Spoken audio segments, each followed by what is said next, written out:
As the war continues to unravel in Ukraine, some Ukrainians are staying because they aren't sure where else to go, and also because they want to stand and fight for the country.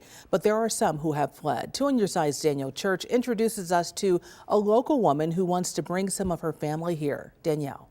Hey, Claudine. So the Biden administration has said the U.S. is prepared to welcome Ukrainian refugees to the states.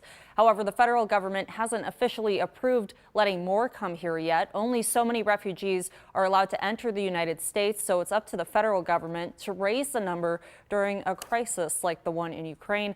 I spoke to Luba Nazarek, who lives here in Buffalo. She wants to bring her sister Daria and Daria's kids here and is in the process of trying to figure out how she can do so.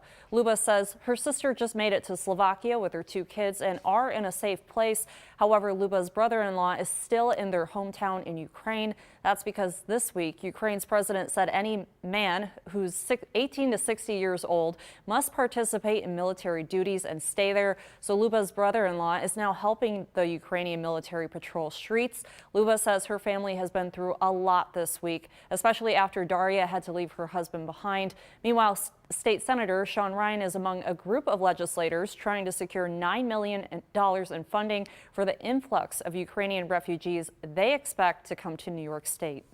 She was devastated, but like right now we are realizing that it was right decision for kids, to keep kids safe. I would like to have as soon as possible, but it seems to me that it's not gonna be really soon, that it will take a long time to bring her here. The $9 million would be available to make sure these refugee resettlement agencies have the proper staff in place.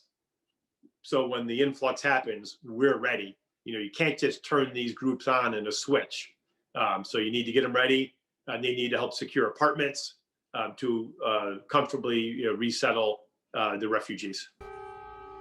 Says the federal government provides funding to refugees for the first 60 days they are here. This funding for refugees coming to New York State would help them even after the first 60 days. And coming up tonight at 11, a 24-year-old woman in Ukraine is thinking about coming to Western New York to stay with family. She'll give you a first-hand look at what she has dealt with every day since Russia started invading her home on February 24th.